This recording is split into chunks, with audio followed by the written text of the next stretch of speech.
This is the Finding Business Happy podcast with me, Janelle McGrath, the founder of Market Veep. This show is all about helping you to live your best life inside and outside of work as a leader in business. Because let's face it, what's important is finding your business happy.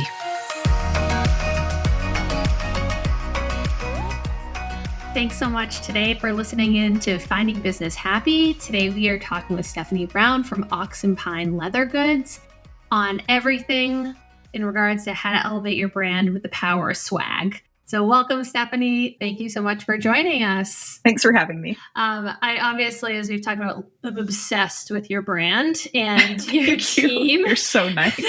We have so many different experiences with different brands and just day-to-day interactions in terms of like being a human and going out in the world, right? But I think your team is such an exemplary example of how to treat a customer above and beyond. I could geek out this entire episode on just how awesome they are, but if you don't mind kicking us awesome. off, they are. So if you don't mind just like sharing a little bit about, your story, how you got started, about Ox and Pine, and then we can go from there. Absolutely. So I always like to say that it's kind of like my geeky hobby turned business. We've been the best in kind. business. Yeah, the best kind, right? We've been in business almost 10 years now. So it'll be 10 years in November. And I started it out of my house. And we have 4 kids, but we had 2 at the time. And my youngest at the time, she was not a good sleeper for like the first year of her life. So she would not sleep for more than like maybe 30 minutes at a time, even during the night. So it was terrible.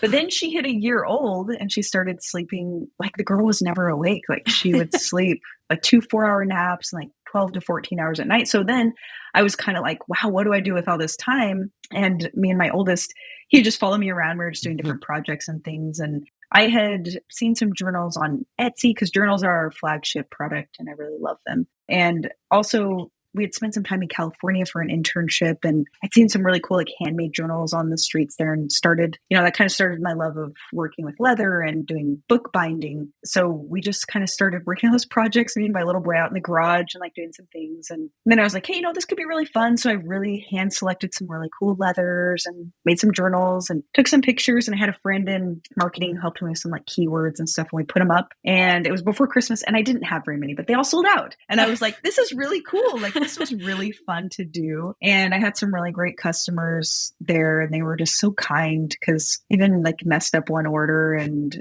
I was like, hey, I'm sorry I messed this up. I don't have this color anymore. Can I get you a different one? And they're like, sure, that's great. Like people were so kind and forgiving. And we had one person, their package was lost. And I was like, I don't know what to do in this situation. And so I was like, I'll just send him another one. I said, hey, can you just cover like the shipping costs? And he was like, more than happy to. And we sent it out and he was just floored. And I just remember this. I still have this card he had sent me and just said like, hey, thank you. Like you've restored my faith in humanity. And like, just really nice. And I was like, that is so cool. And so I just kind of started from there and just started getting very intentional about growing the business and trying to figure things out and very big learning curve. So that's kind of how it all started. I love it.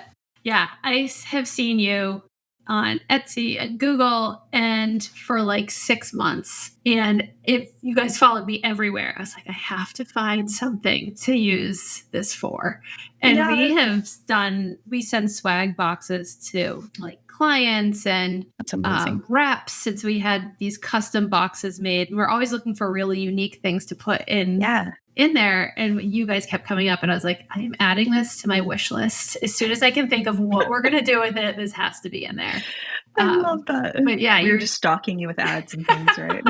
Yeah. I think it's awesome that to your point that you learned all of that along the way. But your website is really built out. Your digital presence you've got it figured out for sure. Thank you. How did you know, like what your product lines were going to be, or like how has that part evolved? Because it's pretty wide mix. Yeah, it is. Like I said, we started with our journals, and I started with the journals because I love to journal. I don't have as much time to journal now as I would like to, but I have notebooks full of business notes too now is like mainly A lot of my notes and journaling is centered around. But I have boxes full of journals from when I was a kid. And some Really? of my favorite ones were those wrap journals, the leather ones with the wrap around. Yeah. And so I kind of just designed it around that. And I really just, by way of design, I just love clean looking designs that are very functional too, and they work well. So anything that we've looked at, and the extension of that was, I think I'd just seen some luggage tags that looked really cool, and I'd figured out the personalization, and I was like, it'd be really cool to do the luggage tags like with the personalization stamped right on there. And so I kind of figured those out in cord wraps. I think those are the first three products. They did very simple lines, straightforward, added the personalization. I made sure that they were very functional. I was very obsessive over that. And then by way of like expanding, sometimes it's been customers asking us for something specific, or a lot of That's times good to it's know. yeah, yes, ask us anytime. Filing We can that do away. custom things too. Yes, we can do custom things too, and also customer feedback. They were like, "Hey, does this come in a refillable version for our journals?" I got that question a lot, and so then we designed a refillable version. And so it's been like questions along the way, and then sometimes it's been more of like passion products where there's something maybe one of me or our team members are interested in, and we kind of design a product around that, and they'll really just have fun with it. And so it's been a lot of things like that. And we always do a craft day every year with the team. This is our What is favorite day. that? What is So that? I have like these leather, I have so many leathers that I've collected over the last like 10, 15 years of working in leather and things. And we can use any of those. So there's fun colors like green and red and purple and like navy blue, like really cool colors. And also just some standard ones and different thicknesses and types to use. And we all get to make whatever we want that day, and you get to keep it. And so we have some cool ideas come out of that sometimes, and it's really fun to do. And it's probably the quietest day of the year. Nobody's talking because we're all like so into our projects. So that's really fun. That's awesome. I think too, like I think about team building, like there's so many benefits to doing that, letting out that creative energy, especially for creatives who, like for us, like our team is a team of people who are designing, writing it, but they don't always necessarily find time for their own part in terms of being able to do those things, or the reason why they started doing it in the first place, but they fell in love with it because they're helping other people do it. So I imagine it's probably very similar where they're able to really craft and be super creative and really get into it. Yeah, it's very fun for them. Yeah. And me. I join right in. So we all have fun together. What is like your company culture like? Yeah. We have a lot of fun together. I would say we have fun, but then we know when it's time to work. And I'd say we have had kind of a shift over the last couple of years of just being more intentional about growth. And so there are things that are certain requirements, and we try to meet those, but we talk about those and communicate those. But then we all have fun together and everybody cares about each other.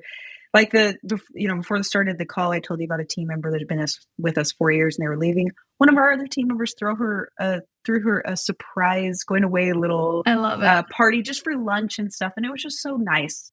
And so everybody really tries to notice other people. They care about each other. It makes such a difference too. I think even when people leave, like making sure to celebrate them and whatever their next phase of their journey is, as well as like this person was there for 4 years. I mean, it's a long time. Yesterday I was at a retirement party, and they had been in their job for 38 years. Wow. 39 years, sorry. 39 years, almost 40. Years. And all I could think was, that is such a long time, like to commit and be loyal. And it's so impressive to have that kind of commitment. It is. And undervalued. That's kind of what you're saying. Like, it's nice to recognize that it is undervalued how much, that means to like me personally, having team members stay that long, and to the company, it helps it too as a whole and the people there as well. Yes. It becomes like I don't know. I don't like when it's called necessarily like a family, but it's like this tighter knit group that you end up having deeper connections with because you have lived through ups and downs and learned about their families, their friends. And it definitely feel a void when one of them leaves, but you want them to know that their time with you was so valued and so appreciated. So good, happy and sad at the same. Yeah, exactly. It is a happy and sad situation. Exactly. What kinds of trends are you seeing in like the swag space? I know you and I have talked previously around like, when we talk to clients and we go to trade shows, like the traditional things like pens. And in our space, like we're always looking for something that is so unique and going to make somebody stand out. But what kinds of things have you seen trend wise? Yeah. I think it's kind of what you were saying. It's people, they're looking for, and it can be a wide variety of things. We offer a wide variety of things, right? We have like our hats are a great one because you can put a logo on those and make it look really cool. We have like our coasters. You have your classic journals. You have little keychains so you can do smaller items and things too. We even have people that do events and they'll personalize every single journal. So we just have this list of a couple hundred names and we're personalizing them onto journals or whatever items. But I think the biggest thing is that people are looking for products that last and that maybe have a little bit more of a personal touch to them and that are high quality, something that someone won't just toss once they get home, something they'll use and hang on to. I agree. I think about been to many conferences over the years and the volume of knickknacks that will never be used again. And we have some teammates who we joke when we go because we're like, who wants all of the knickknacks? And there's always a couple people who are like, I will take all of the knickknacks. But to your point, like there's like this component, I feel like quality over quantity and really making sure that the swag that you're selecting is very intentional, not just throwaway stuff for right now. Right. And what kind of message are you sending with that swag? Yes, exactly. I love my personal favorite is the hats. I think the leather patches. And then I had so many of them that we put the Velcro on. I was like, oh, look, it fits on my backpack. My Velcro, my backpack, and the Yeti bags. Like, where else can I stick these things? It's so true, though. That's what's great about those Velcro back patches. Like, they're versatile. Yeah. They're just so like durable too, which is great. Yes. Oh yeah, I have one on my backpack that I travel with, and it's right on my shoulder, and it has our logo on it, and it looks awesome because it's patinaed over time, and I love it. Oh, I'll have to ask you for a pic. Absolutely. What are some like neat things that you've seen that people have done with them for their clients or for their own promotion of their brand? Yeah. I mean, I've seen a variety of things, that's for sure. So sometimes it's those holiday gifts. I mean, that's a big one, right? Where they want to give their team members or clients or both something nice. And so coasters can be a great go-to for that. Very standard, but also very upscale and when they receive it, they're blown away. They're like, I can't believe that my company just gave me these amazing coasters and they're really fun. And then all the way from we've even had, I believe it was a casino and they had lanyards for their elite members. And they were leather lanyards with their logo stamped on it that they would be giving out to them. And I was like, what a great idea. It's like something. The catalog. Yes. File this away. Exactly.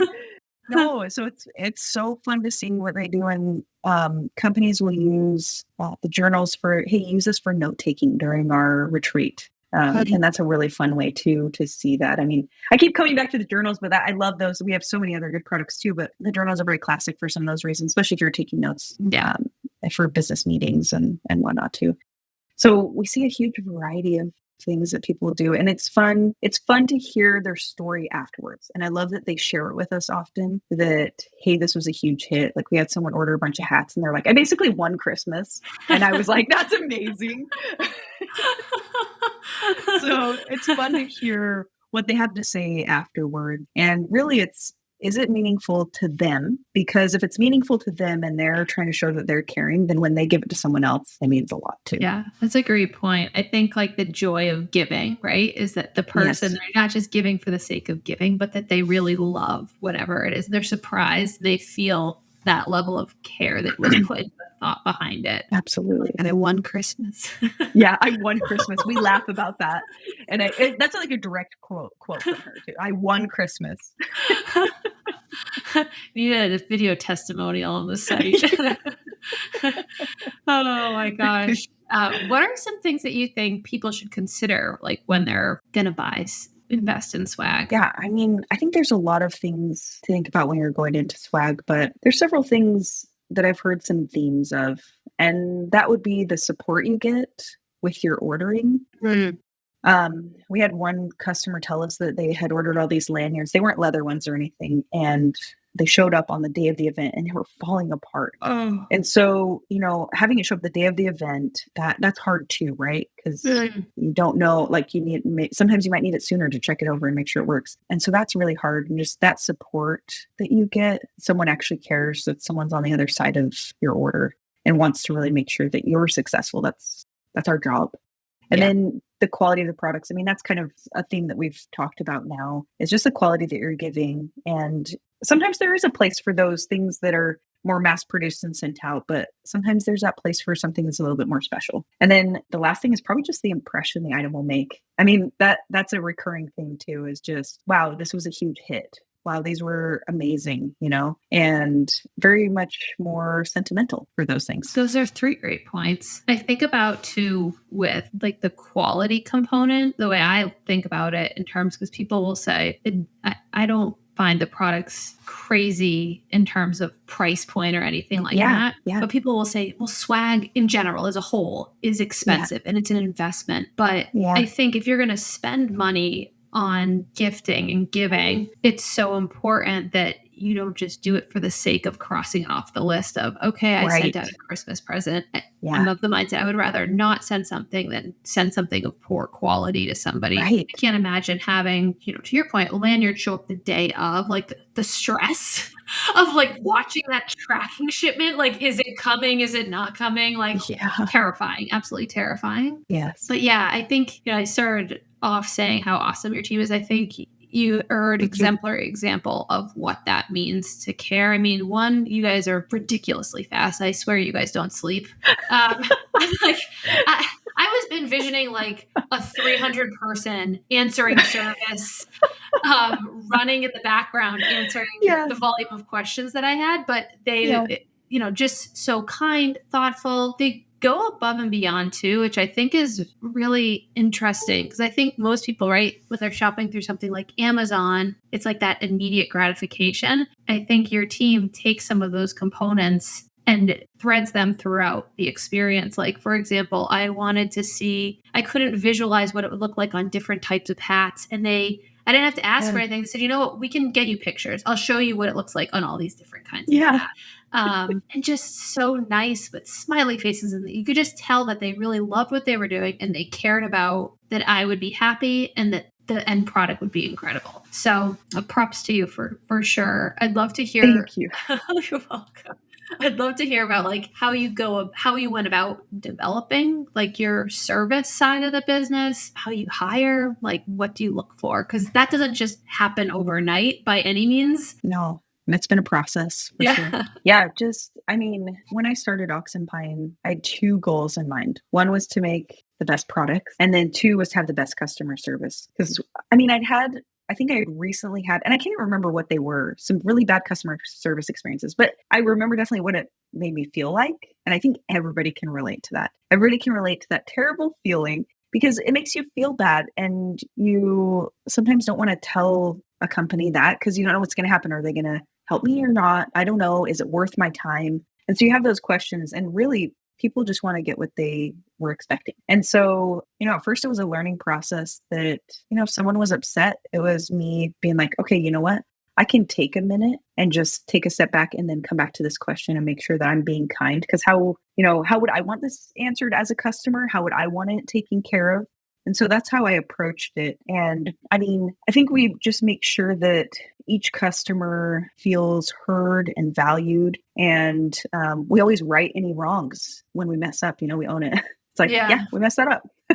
We even had a customer put the wrong personalization and they're like, oh my gosh, I misspelled this name or whatever. And we're like, hey, it's cool. We'll help you fix it. We got it. We got you. It's such a rarity, I think, in terms of just being okay owning, like some businesses, right? They'll try to brush it under the rug. And so it definitely Which never helps. Yeah, no, it's never, nobody ever wins by that any means. I mean, to your point around having really bad experiences, I'm sure, right? Everybody at some point can list off a handful. One of the coolest customer experiences, I don't know if you experienced this in any of your outings, but I had a situation and I bought something. The product had not held up and whatever the reason was. And so we'd reached out to the company. They said, sorry, nothing can happen. And then we reached back out they said, you can reach out to the manager. So the manager reached out, we had a conversation, and they were able to resolve it. But what I thought was the neatest part of the process was they sent the survey at the end, and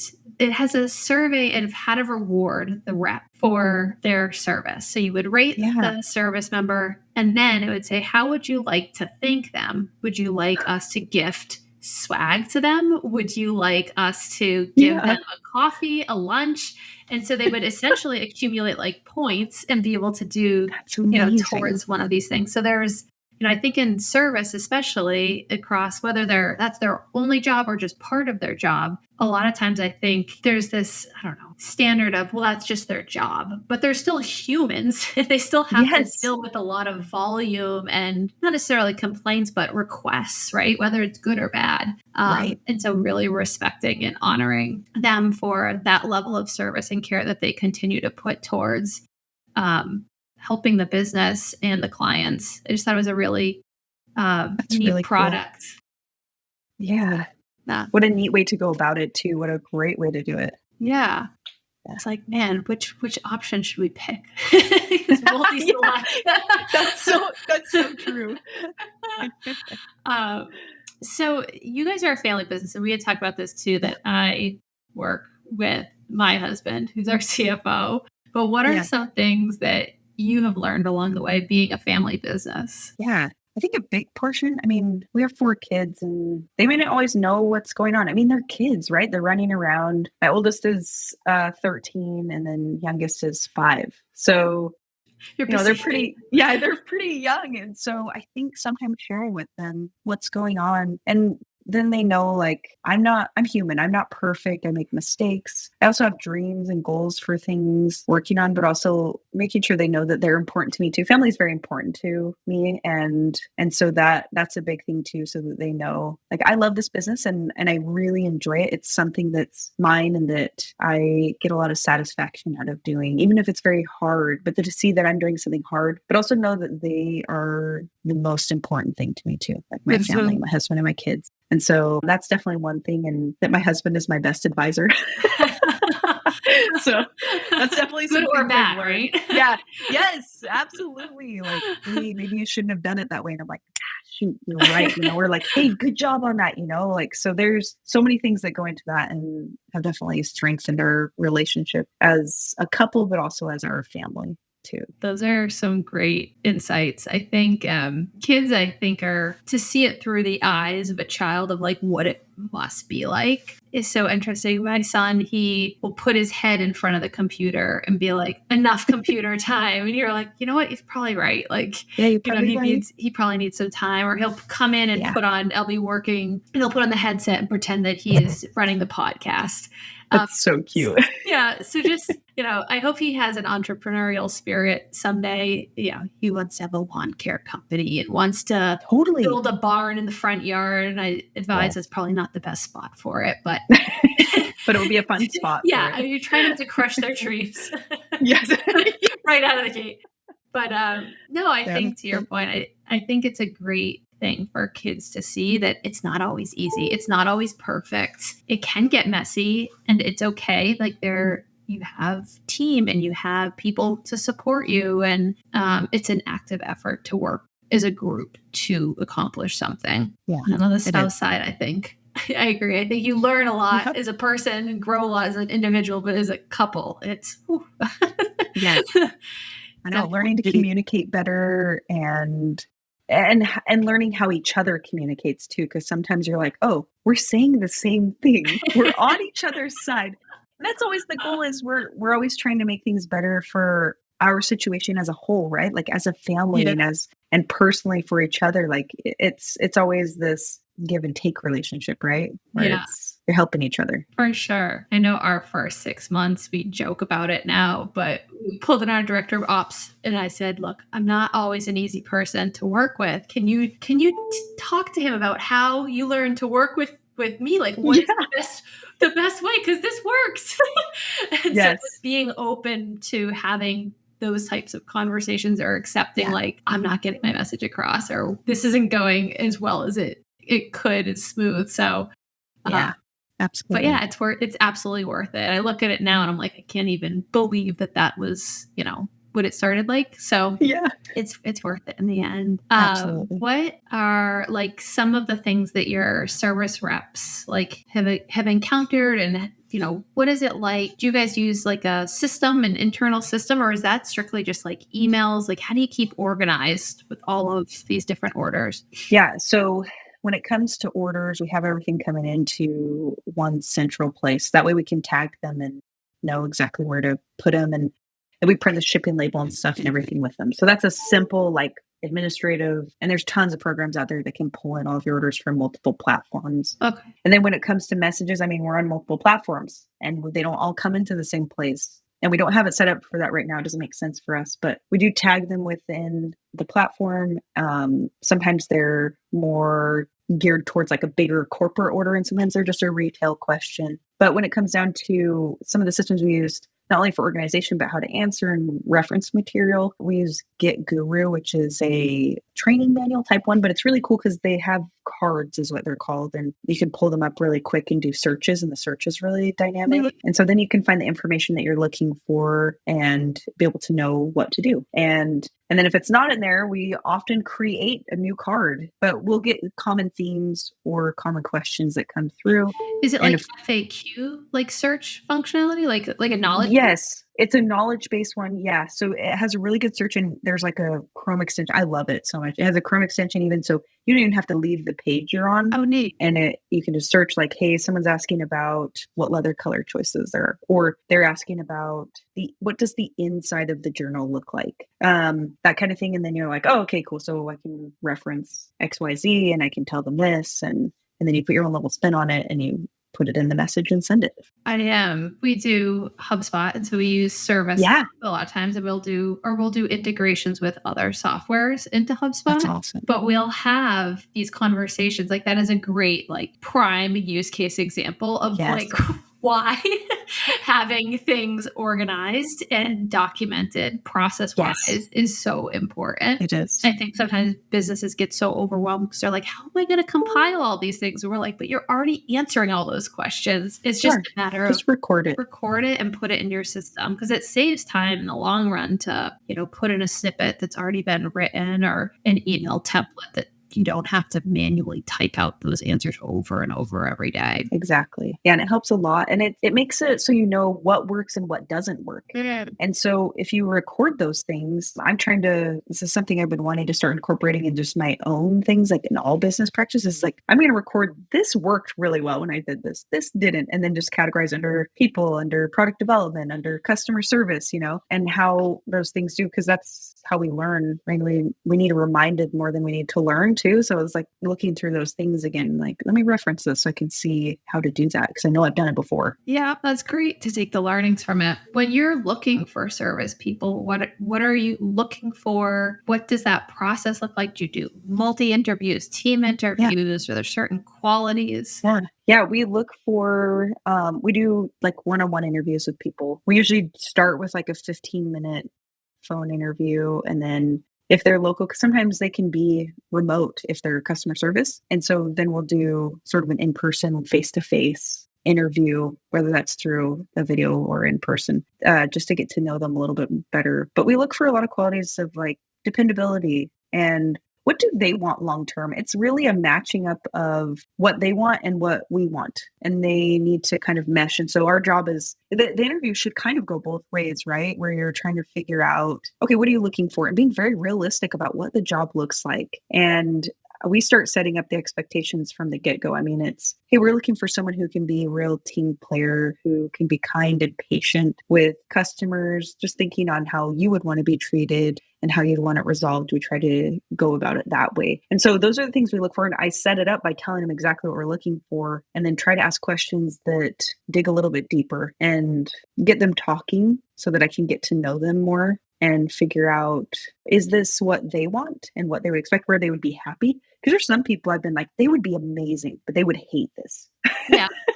It's like once they're trained, they would not like this. Right? There's like this transparency. Like, I like the approach that you're saying, like in terms of the honest upfront. Because I think even though you're matchmaking, I think sometimes people think, well, like we don't have to say everything. We just need to tell the most important things. But when you're not truly transparent about this is the best parts and this is the stuff that might not be your favorite, or asking people like, Right. what are the things that you don't like doing? And having that person actually be honest about what those things are. So, because what's the point if everybody gets there and nobody likes I it? mean, You're back in the you same don't spot. want that. Yeah, it's better to take longer to find somebody than to do that because you want to make sure that they're going to be happy. So setting up being like, "Hey, this is what the job is." And asking them that question that you just said. What are your non-negotiables? What makes you leave a job? Also, what makes you stay at a job?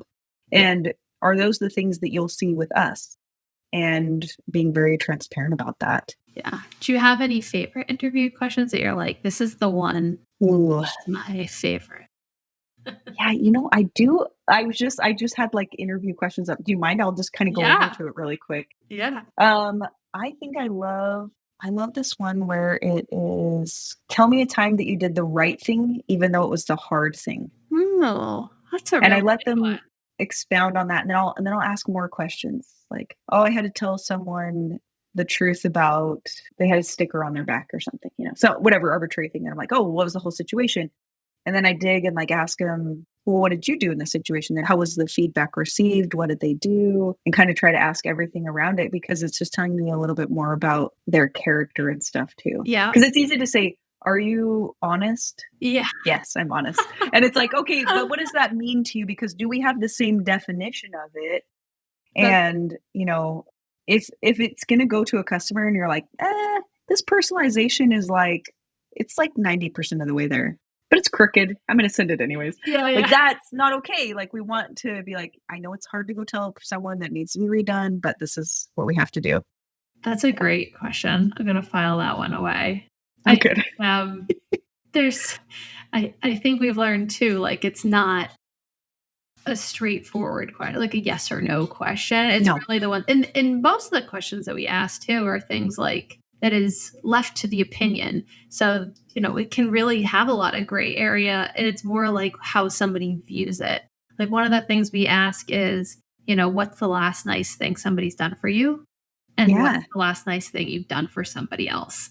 And some people I come like in with that. huge gestures, and other people, it's literally like I picked up my boyfriend's favorite soda because it was Yeah. sold out at the store last week. Like simple Aw. thing, Yeah. but just the idea of like, can somebody understand that in life there can be lots of little kindnesses along the way, Yeah. and what they're viewing as being kind. So Yeah. I It's think, very telling. yeah. I like that one. How do you guys find balance with everything? You talked about the craft day, which we might Yeah. might have to adopt.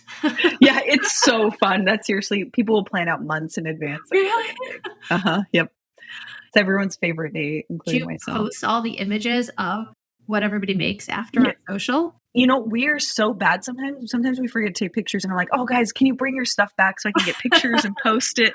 So, we have to be better. We will be better, but, sometimes I forget. And sometimes I just have them on my phone and I forget to post them. So, that's how great I am at social media. Um, but balance, yeah, like having that, making sure we're making connections, right? And giving opportunity for that. So that craft day is really great. And also it's just fun and a way to reward everyone. Other things we do, I mean, we do luncheons on Fridays and we pick a place and it's on Ox and Pine. And so it's free lunch Friday. And we just all eat together and we just talk about whatever. And that's really That's fun. great. But yeah, that balance, I think sometimes we're all business like and it's wow, we have a lot of orders, especially at Christmas, because oftentimes we'll have some overtime and things and so it'll be really busy. But then other times we do have more time to be able to take a little bit longer lunch and we talk and chat and have fun during it. So it's a variety of things, I think. And also I think it's from me personally for the team, what I can do for them is making sure that they know that I appreciate them Yeah. by showing it, by giving time to them, by talking with them, by actually caring about their personal life, but also their work life and asking like how it's going and ask questions about that. And we do these weekly reports and I comment on them every week. Hopefully people see it. Yeah. But I go through them and just see how their week was and look at those too. So I think it's a lot of that too, where I'm hoping that I try to do the things that people, I hope they know that they're appreciated and that they're doing a good job. Like and that's the other thing, being clear with like, this is how you win. This is what you do to win, and you're doing a good job. This is a great example. I think, we always talk about nobody wants to go someplace to work and say, I'm unappreciated. And so Yes. I think it's like you're saying, all those small things of like that you go through and comment, that you have those personal connections, that you check in with them. I think as a business, it's hard. The bigger you grow, the more orders you get, all of these things. But with any organization that keeps focus on the human component and the people, Yes. you can't lose. Like there is no not winning, because it's a happier work environment. There's more collaboration. There's more creative energy. There's just so many other benefits to keeping that focus, and then being okay with when it's not.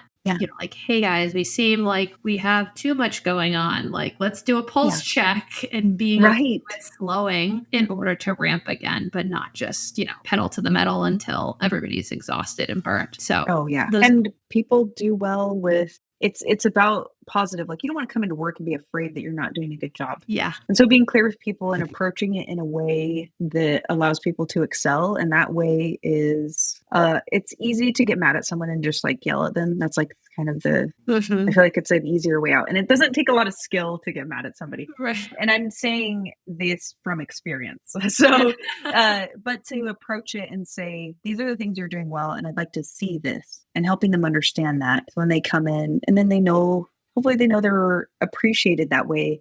And then they perform so much better too, because people are your greatest asset. Like you're saying, like you can't grow if you don't have really great people. That's going to be the big determining factor. The human factor for sure. Yeah. How can people find you on which platforms? I know they follow me.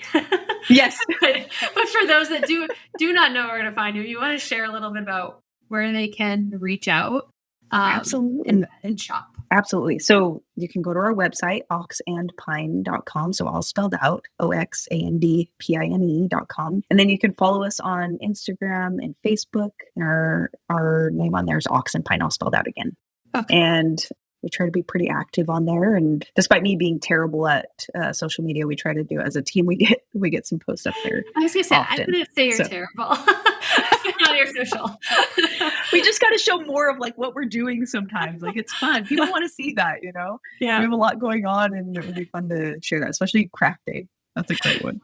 The more you can take of the people behind the scenes, I think are always so fun. Yes. What does finding business happy mean to you? Yeah, that's a good question. I think it's partially finding balance, but not the balance in the way that we always think of it. Sometimes balance is giving more to your personal life, more time and attention to there when it just works out that way. And sometimes it's more time and attention to work, but also giving yourself grace that balance doesn't look like equal on everything, but that it shifts, and being okay with that, giving yourself that grace too. I love it. That was a really hard question.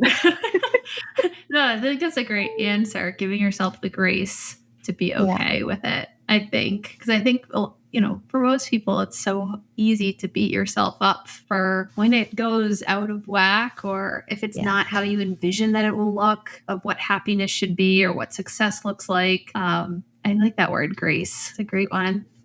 Yeah. I got to constantly remember that too. Give myself some grace. You gotta brand it. Yes. Journal. I do need to.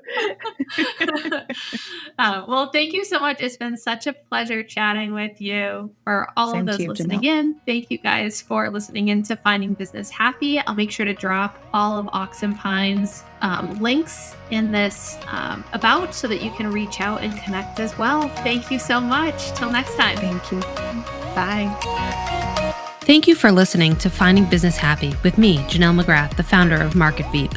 If you want a roadmap to finding and keeping your business happy, download our free guide now at marketveep.com/happy.